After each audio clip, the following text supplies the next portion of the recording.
Hey, hello, this is Professor Game, where we interview successful practitioners of games, gamification, and game thinking who bring us the best of their experiences to get ideas, insights, and inspiration to help us in the process of getting students to learn what we teach. And I'm Rob Alvarez. I work at IE Business School Publishing, where we create interactive and engaging learning materials. And today we have the fantastic Amy Jo Kim. Amy, are you prepared to engage? Yes. Let's do this. Amy has a background in neuroscience, computer science, and psychology. She's a part game designer, part community architect. She has been participating in things like Rock Band, The Sims, Ultima Online, eBay, Family.com, NewYorkTimes.com, Indiegogo.com, and numerous startups. She's pretty well known for her book in 2000 called Community Building on the Web and her work applying game design to the web and mobile services. She holds a Ph.D. in Behavioral Neuroscience from the University of Washington, and she is an adjunct game design professor at the USC School of Cinematic Arts. So Amy, that's a mouthful, and there's, I'm sure, many more things that we could say about your fantastic work, but we will do that through the interview. And the first thing that we would like to know, Amy, is how does a regular, if there's any kind of a regular day for you, look like? My days tend to be quite different, but it depends on the phase of work I'm in. So recently, I've been juggling several projects. So a typical day might be getting up early before the kids are up, getting my coffee, maybe having an early meeting with one member of my team. I have a distributed team. There's someone in Colorado, there's someone in Amsterdam, there's someone in Singapore. So I might meet with a member of my team about something we're doing. And then I would have some online meeting with clients. After I got my daughter off to school, I would hop onto Zoom, have some online meeting with clients where we're reviewing work we're doing together. I might have a lunch out of the office with someone I want to be in touch with, someone who's coming through town, wants to meet up, wants advice.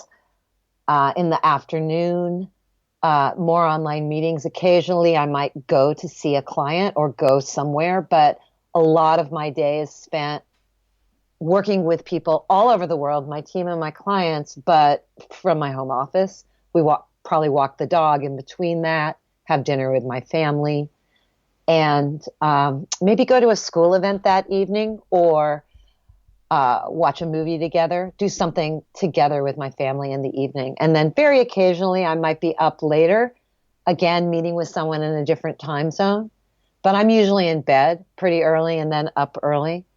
And I am pretty grateful every week that I get to have that kind of work style. It really works for me. Yeah, that's the fundamental thing, and it sounds like it's a very balanced life, which is something that is fundamental for many people. And I might consider myself somebody who finds that very, very important as well. So having time with your family, having time to relax a bit, and doing all these things, and doing it from home, if that's something that you like, it's fantastic. It is, and admittedly, there are times when I'm working 12 or 14-hour days. Recently, I taught a class at Stanford through the continuing studies, so it was for working adults, on game thinking. And every Tuesday night, I was going to teach the class, and that was hard because I have those times carved out. But it was worth it because I met some amazing people and made their lives a lot better. So that was very gratifying. Yeah, I've heard the phrase of live your life through experiences, because in the end, it's the only thing you'll get to keep in the long run. So if it was a great experience, it's always worth it. Yeah, it was.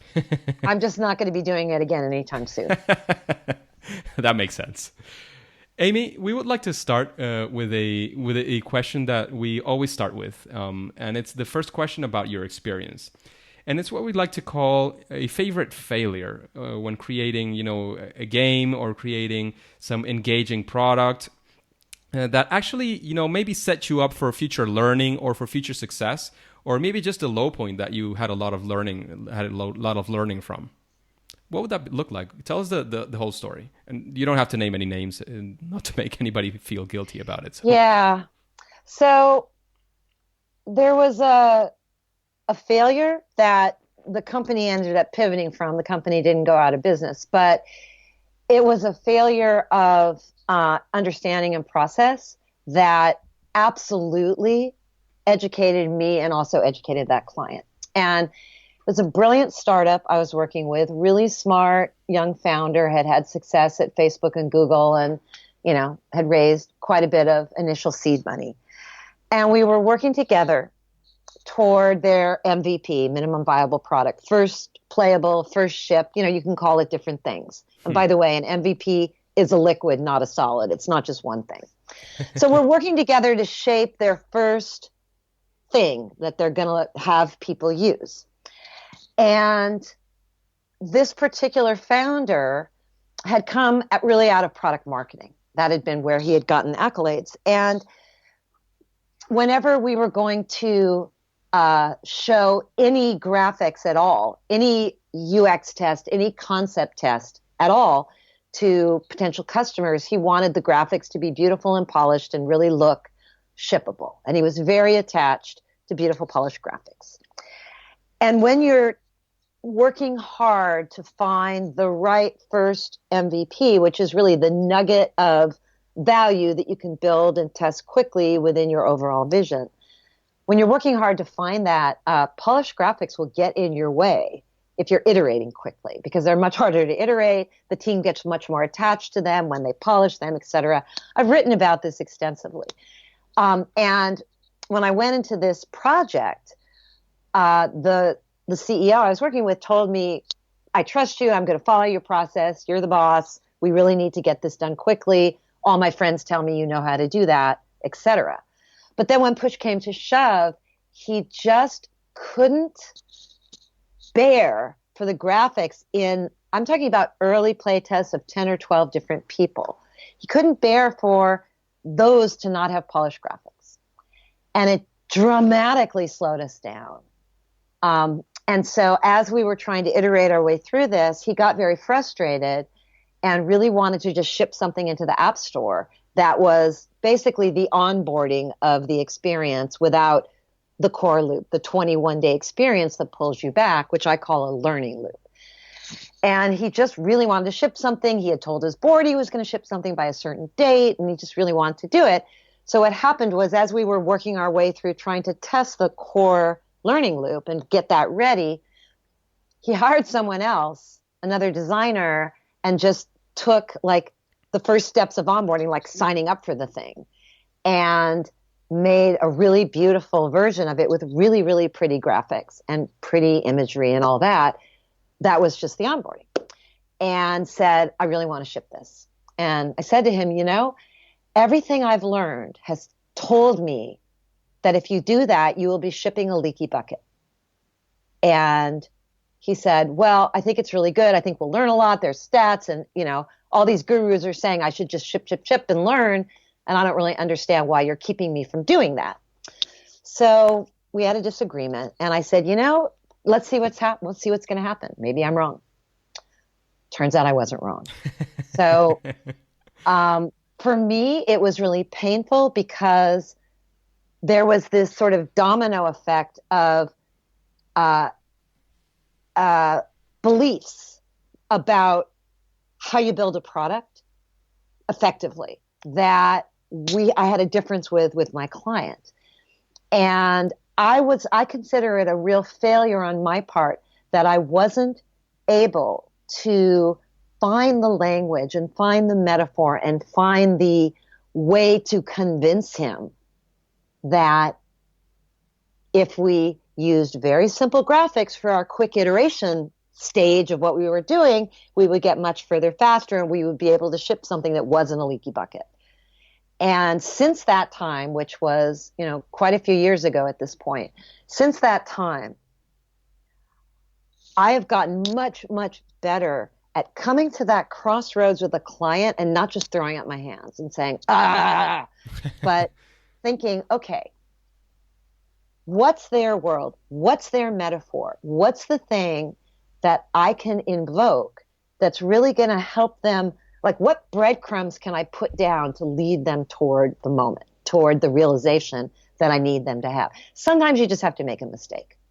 But that was painful for me because it was an incredibly cool idea. And it was like watching a slow motion train wreck.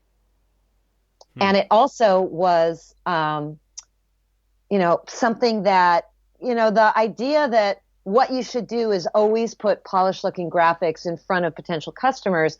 That's an idea that you'll hear now and again. You'll hear that in some of the Google Ventures, that 5-day sprint. The last day has very, very polished graphics in front of people. The reality is sometimes if you're testing the UX, or you're testing certain people, that can be absolutely the right thing to do. If you're early in the process, it's the wrong thing to do. It gives you a really different kind of feedback because it looks done than you'll get if you show people things that are much more obviously not done. So one of the really 3 core ideas in game thinking, which I know we'll talk about later, is the different stages of prototyping and testing and what it makes sense to do at which stage, depending on what you're trying to accomplish. And I think that's one of the things that the world of gamification can really absorb, because it's really helpful to have concrete guidance about how to save, months of time. Yeah. Yeah, definitely.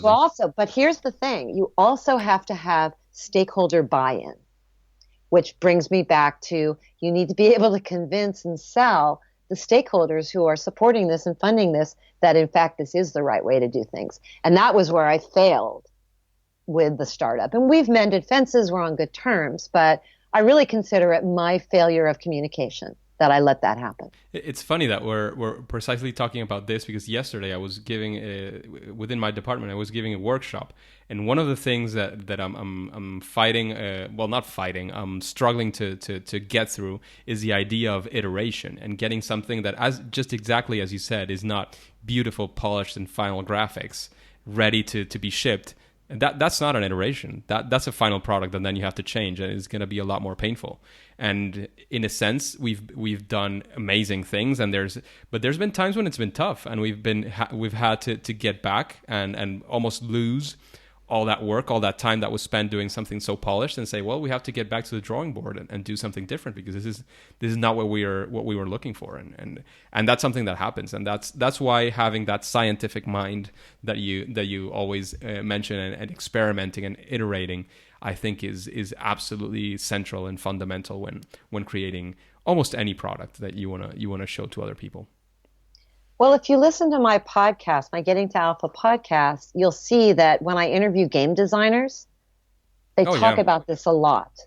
They talk about the importance of iteration. But the other thing that I think, holds people back from doing this effectively is it's not just, let's iterate. There's a structured, staged approach to it. And the way I think of it, and the thing that my clients have found helpful, is to frame it as 3 stages: discovery, design, and production. Discovery is where it's scoping, it's figuring it out, it's test. If you've got several parallel ideas, you test them in a rough way, and even A/B test them. It's discovery. It's like, what are we going to build, and why are we going to build it? And then you get some data against that. That's all discovery. And then there's design, and design is a lot of iteration. Design is how do you go from what we're going to build in discovery to the exact design? There's quite a bit of iteration there, much of which should probably include some customers. And then there's production. Production is finalization. Production is, okay, we've done some testing, we've done some iteration, we're locking it. This is the UX we're shipping with. Okay, this is the feature set we're shipping with. No, we're not going to do that one. We're going to do that one. That's production. And then QA and all that stuff that you get into to ship something. And I find, especially when I work with big companies, that it's very helpful for them to have a very clear framework that they're like, okay, which phase are we in? How long does that phase take? When do we stop? So not just that we iterate, but when do we stop iterating? Because that can make them nervous to iterate. It's like, all right, this is where we do this. This is where we do this.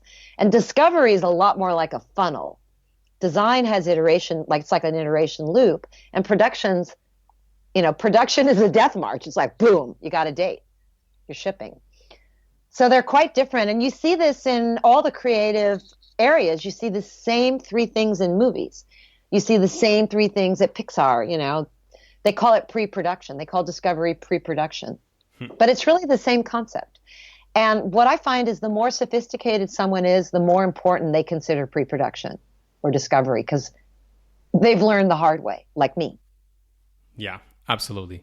Amy, we've had a fantastic talk about this, but I wanted to go into the next question, and this one we'll have to go about it a bit quicker. And I would like to, and I know it's an exciting one to talk about as well, but we'll have to go a bit faster on this answer. And it's, what's the biggest challenge that you've faced and actually solved using your process, using game thinking? Well, there's been several. One of the ones that I'm most proud of is using game thinking with Happify, which is the leading mental health app. And that process was very difficult and challenging, which it often is. But we started with an idea, two people, two serial entrepreneurs, an idea, one paragraph written down. And we went through getting the project funded and then figuring out what it should be. And what it should be was very, very different than what the creators had originally envisioned it. And we got to that because of iterative customer feedback. And the process of doing it was incredibly gratifying because it enabled the team to pivot into success with data rather than opinions, but to do it with qualitative data, filtered in the right way. That sounds like a very, very exciting and very successful challenge that you had and that you faced. And we can see Happify anywhere around right now, right? That's right. Go check it out. In fact, they've branched out into corporate healthcare that's actually prescribed by doctors because it's been so successful. Didn't know that. Yeah, Happify is the hottest company you've never heard of. Totally, check it out. I will, I promise. Just one more thing. The other thing that was incredibly successful about that for me personally, which is something I always look for, is I learned a tremendous amount on that project.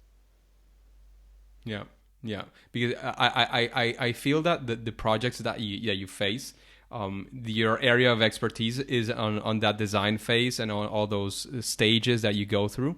But you're not necessarily an expert in what the app itself is doing. So that's a very interesting process, and it's a very interesting job to have because you learn from so many interesting things.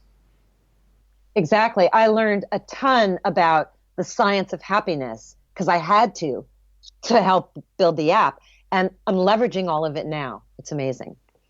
Fantastic. It's cumulative. Fantastic. And Amy, we've been talking about the process, and we've been going around this question for quite a few minutes. So I would like to know what's the process of game thinking? I've heard it many times in your podcast. I'm a complete fan of your podcast. I think I have listened to every single episode by now. But I would like for the audience as well to get an idea and get a taste of what your process looks like in game thinking. Sure. Well, if you want a detailed overview, go to gamethinking.io, first of all, and we go into a lot of detail. So there are 3 pivotal ideas, and I want to focus on those, and really 3 sections, and then a lot more detail to it. But the 3 pivotal ideas are, 1, finding and leveraging your superfans. Superfans is a word that I use to mean high value, high need early customers.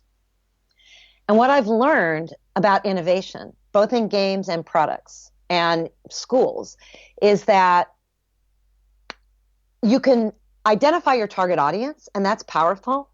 But when you're bringing an innovative new idea to life, if you put energy up front into finding a small, high-need group of customers who are articulate enough to give you great feedback on rough early versions of your product, you will massively increase your ability to deliver engagement using those customers as a proxy. So those are called superfans. So one of the areas of game thinking that is spelled out in great detail in the processes is how you find and identify and surface insights from and get value from superfans versus target customers. So that's one key idea. The second idea is to drive sustained engagement with a coherent and compelling path to mastery.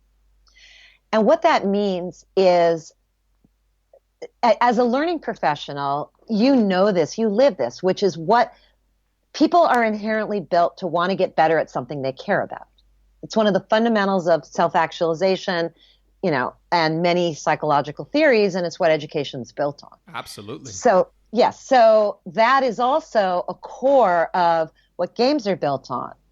And it has nothing to do with detailed mechanics. It has to do with what is the story that your customer is telling themselves in their head that they're the hero of, that they're getting better at something they care about. So let's take Slack as an example. Slack is game-like, but not gamified at all. And it's game-like in the sense that you get better at something that matters by using Slack. And the thing you're getting better at isn't using Slack, although you get better at customizing Slack. There's a very coherent through line to Slack, which is make it more and more and more and more customized to you, all the way up to integrate your app into their ecosystem. But as a person, you use Slack to make you better at communicating with your team. And if Slack delivers that to you, you love Slack and you go deeper into it because it's making you better at something you care about, something in the real world that you care about, some skill you care about, it can be relatedness, some relationships you care about. So it gives you knowledge that you care about. It develops some skill you care about.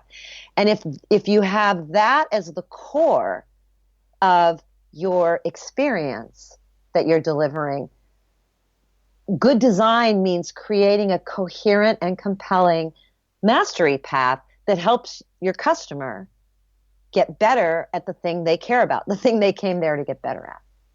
So that's the second big idea and that goes beyond games, but it's in every really good game. That mastery path. In the good ones. Yeah, I mean, there's a lot of crap games out there. Just making something a game doesn't make it good. Exactly. I mean, that's the other thing that, as a game designer, is just so funny, is like, there's so many bad games, and they're not compelling. So why would you emulate that? I've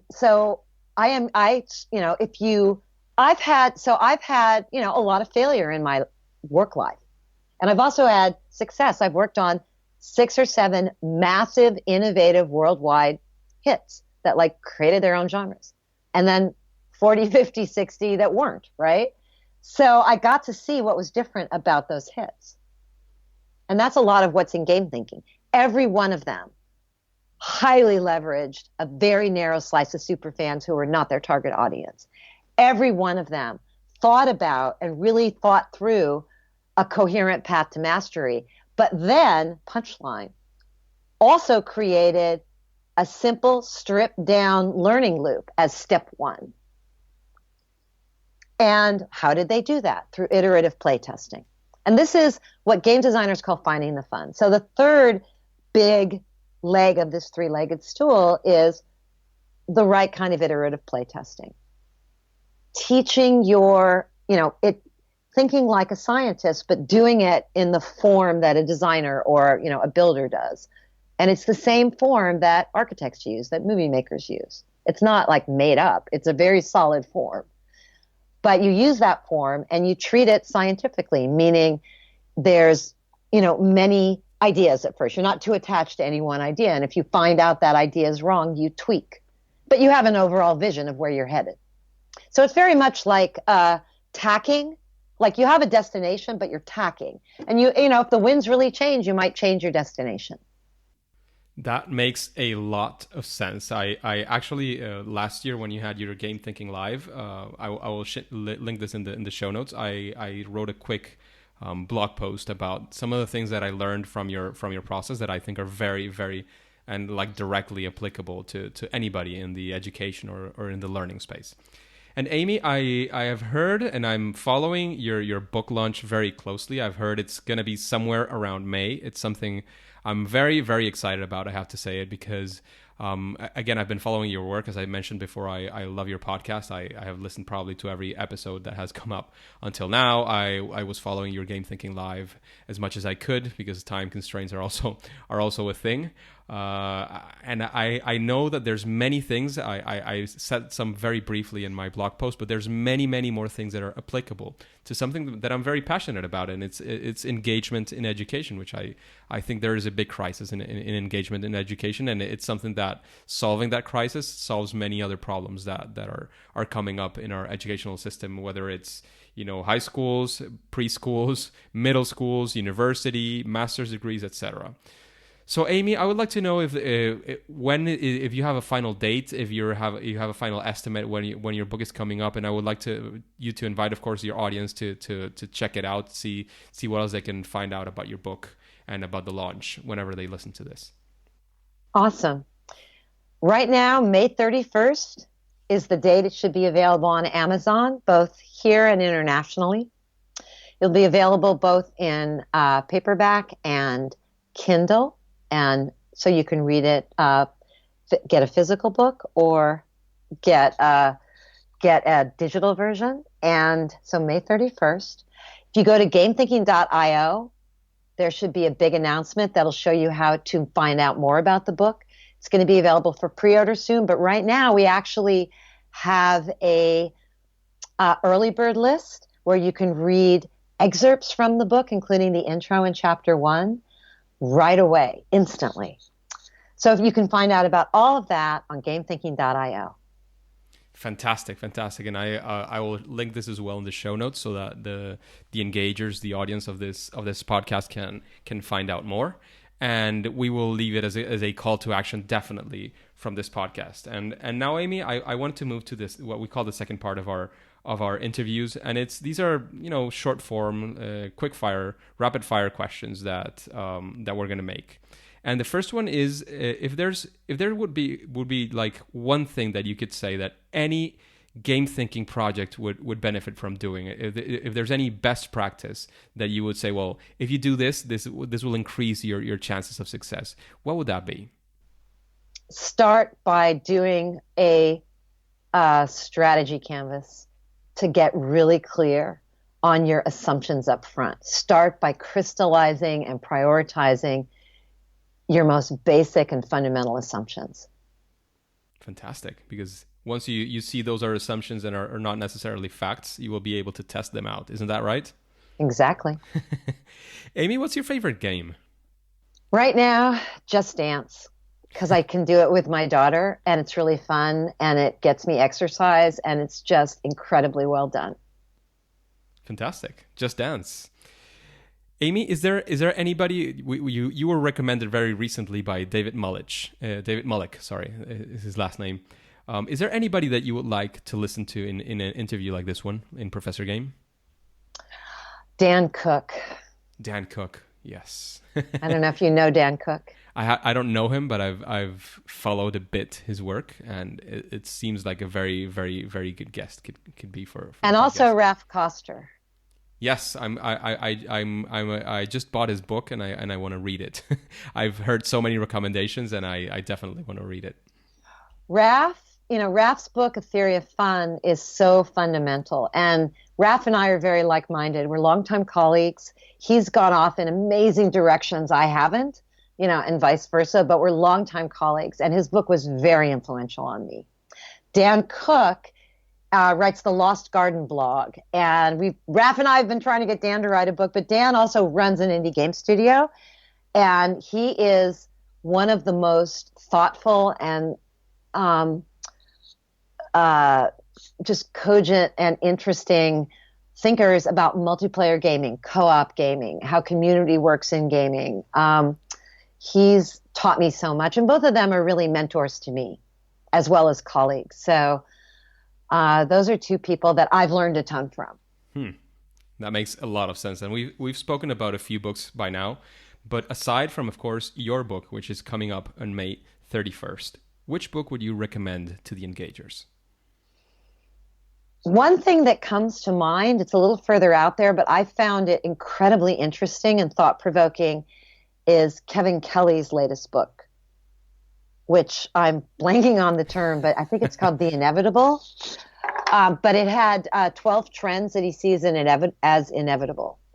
And it really opened up my mind. In terms of books for engagers, I would read Raf's book. Definitely. I really would.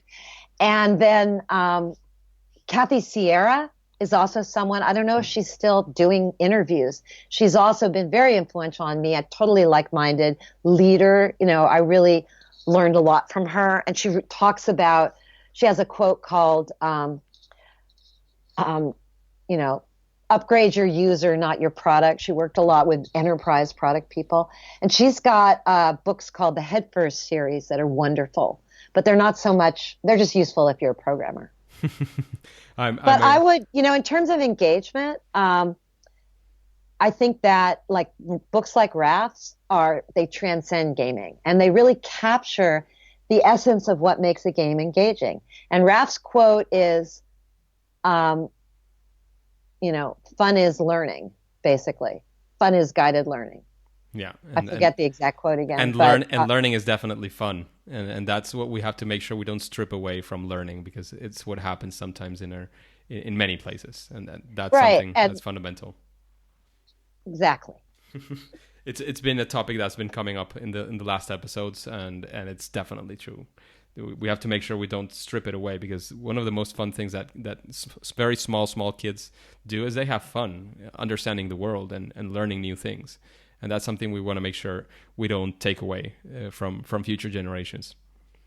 Exactly. And I think the key takeaway regarding game thinking, which is absolutely, the way Raf thinks, the way Dan thinks, is that the fun isn't in the mechanics. The fun is in the core activities. The mechanics support that.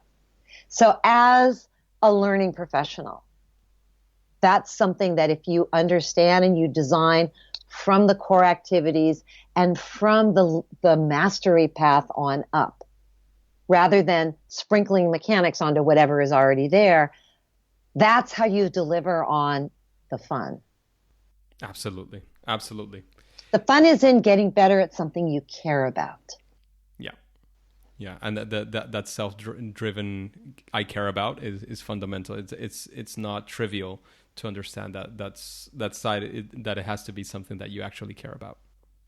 Amy, what would you say is your superpower in game thinking? What's your sweet spot? Synthesizing and communicating actionable frameworks. Wow. That's synthesized and very well communicated for sure. I've been labeled by other people as that from pretty early in my career. And I've been somebody who crosses boundaries.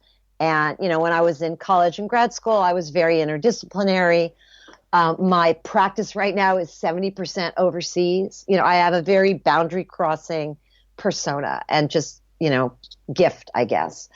And so what I found is when I'm able to do that and then synthesize like a step-by-step process, a framework that other people can make their own and really live inside of and tweak themselves, it's very empowering. And that's my gift. And that's what I'm doing. And that's what my upcoming book is. Fantastic. Amy, we're going to make now a quick random question from the audience. I don't know what exactly the question is going to be. I did pre-filter them to make sure they make sense for you as a guest. And we're going to check it out here. Okay. This one is not about game thinking, but it's about game-based learning, which I do think is something that could be in your plate as well.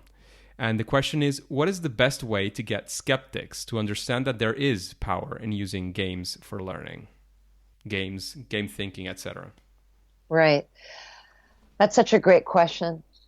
I think that there are there's a very practical thing that I've seen. So let me just give a very practical answer to that. Right now at my daughter's school, my husband and I have instigated family math night. And last night was family math night. And the first time we did it, 5 people showed up. Last night, 70 people showed up. And you know what it was? It was a bunch of games and puzzles and toys. That's what family math night is. It was pattern blocks for the kindergartners and Prime Climb, which is the game that like 3rd through 5th graders adore, and building games and all that stuff. And so I think that a great way for people to understand the power of games is to have a pleasurable experience where the light bulb goes on in their own head and they can engage with games and their child. Or for instance, the principal of the school was there last night, and she was like, this has really grown. This is really catching on. I'm going to put some funding toward this for next year. Fantastic. That's fantastic, and that it's the best. I'm guessing that the best way in the end to convince people of the power of all these techniques and all these things that we can use to improve and to make education and learning amazing is by showing the power that it has. It's by showing that there's many things that can be achieved, and that's exactly what you did, and that's how you got to convince the principal and why those 70 people showed up to Math Night. And start small. The other lesson is don't be afraid to start small. In fact, it's a really good technique to start small and under the radar so you can kind of work it out and figure out what's going to work. Absolutely. Thank you very much, Amy Jo Kim. The final question that we have is if there's any final advice that you have for our listeners, especially those who have never used these kinds of techniques in their lives or in their teaching. How can we connect with you?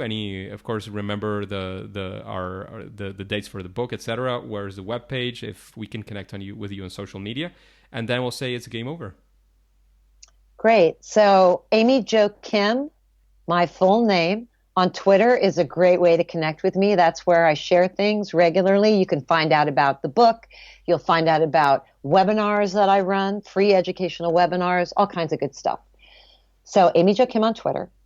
And you can connect with me on LinkedIn. Just search for Amy Jo Kim. The book is May 31st. Go to gamethinking.io. And in terms of advice, I just want to reiterate, show, don't tell. Don't be afraid to start small. Make something that you know isn't good enough and get someone to collaborate with you and help you make it better. The best way to engage somebody else is to get them involved. Exactly. Love it. Thank you very much, Amy Jo Kim. This has been a fantastic interview. I hope the engagers get a lot of value from all of the things that you've been sharing, and it's time to say game over. It's been a pleasure. Hey, engagers, thank you for listening to Professor Game Podcast. And if you want more interviews with incredible guests like Amy Jo Kim, then please go to professorgame.com/subscribe and get started into our email list. That way we can be in contact and you will be the first to know of any opportunities that Professor Game might have for you. I'll be waiting for you next week with another incredible guest. See you there.